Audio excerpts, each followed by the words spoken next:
Bismillahirrahmanirrahim. Assalamualaikum warahmatullahi wabarakatuh. Bagaimana kabarnya semuanya? Semoga senantiasa dalam kondisi sehat dan juga untuk jaga semangatnya dalam menuntut ilmu. Sekarang kembali lagi bersama Miss Ayu Nurfitria untuk mempelajari ekonomi. Maka siapkan bukunya. Bagi yang belum ambil bukunya, segera ambil bukunya.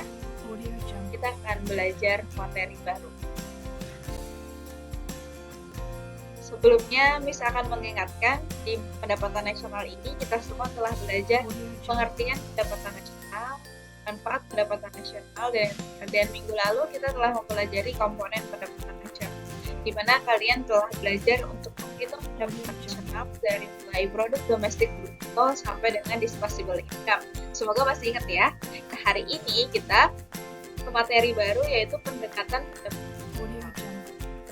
atau metode. Ada cara pendapatan nasional dengan metode yang baru yang akan kita pelajari hari ini. Simak videonya sampai selesai. Jadi dalam metode pendapatan nasional itu ada 3 metode. Ada metode produksi, metode pendapatan, dan juga metode pengeluaran yang masing-masing memiliki pengertian dan juga cara menghitung atau rumus yang berbeda-beda. Kita bahas yang pertama yaitu metode produksi. Dalam metode produksi itu penghitungannya menggunakan pendekatan produksi yang diperoleh dengan cara menjumlahkan nilai tambah suatu barang atau jasa yang dihasilkan oleh berbagai sektor di dalam perekonomian. Jadi di sini ini difokuskan pada kegiatan produksi dari berbagai sektor perekonomian dan juga difokuskan pada kegiatan yang menimbulkan nilai tambah. Semuanya dengan cara menambah semua produksi yang ada di dalam sektor perekonomian. Sektor perekonomian itu ada berbagai macam ya, ada sektor perekonomian primer, sekunder, dan juga tersier. Primer diantaranya misalkan kebutuhan pangan, pertanian, itu masuk ke primer, dan lain-lainnya. Dan di sini semuanya ditambahkan. Maka rumusnya adalah Y sama dengan Q1 dikali P1 ditambah Q2 dikali P2 dan seterusnya. Qn ini kan artinya N ini belum diketahui sampai berapa banyak Q dan juga P-nya, maka di N kan tergantung soalnya nanti. Nah, untuk lebih jelasnya di sini ada keterangannya di mana Q ini atau Q ini adalah kuantitas atau jenis barang dan juga P ini adalah harga barang.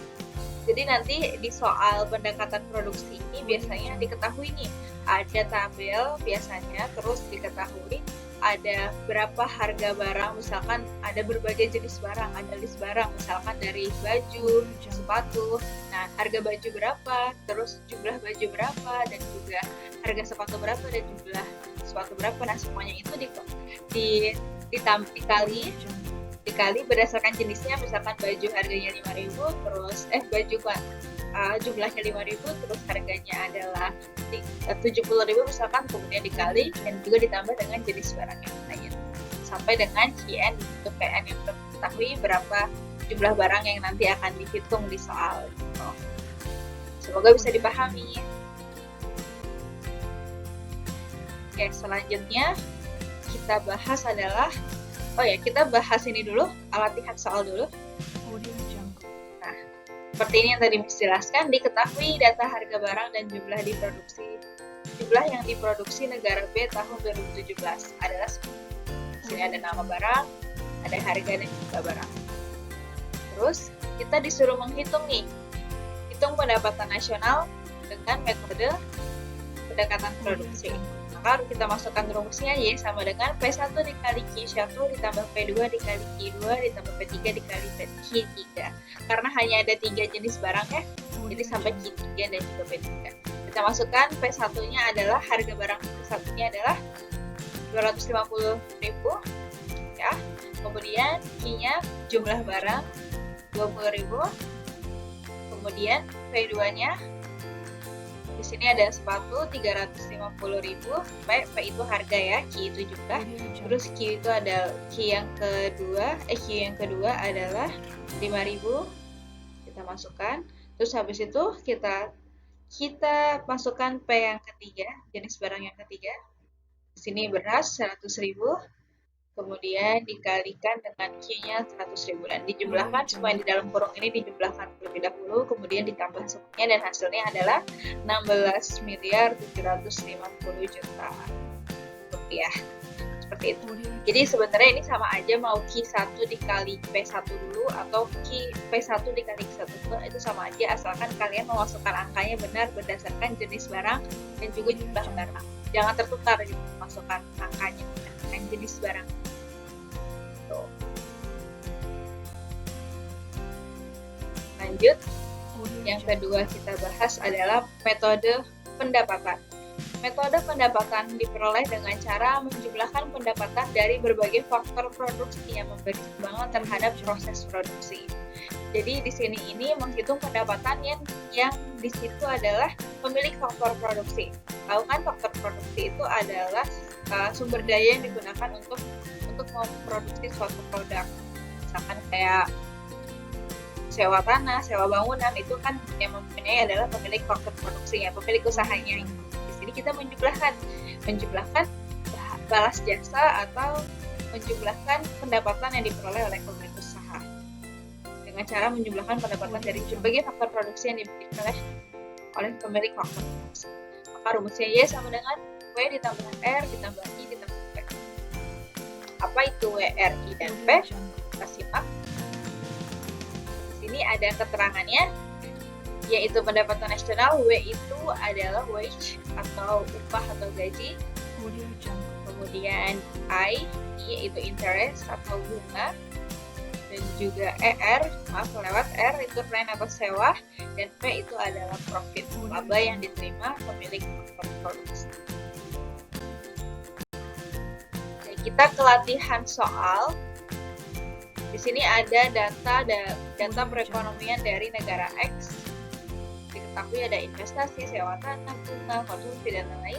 Kita suruh menghitung pendapatan nasional dengan metode pendapatan. Kita masukin rumusnya, Y sama dengan WRIP. Kita masukin berapa W-nya? W itu adalah wage. Apa itu wage? 2.500 upah. Ya, W adalah upah. Kemudian rent, sewa, 300.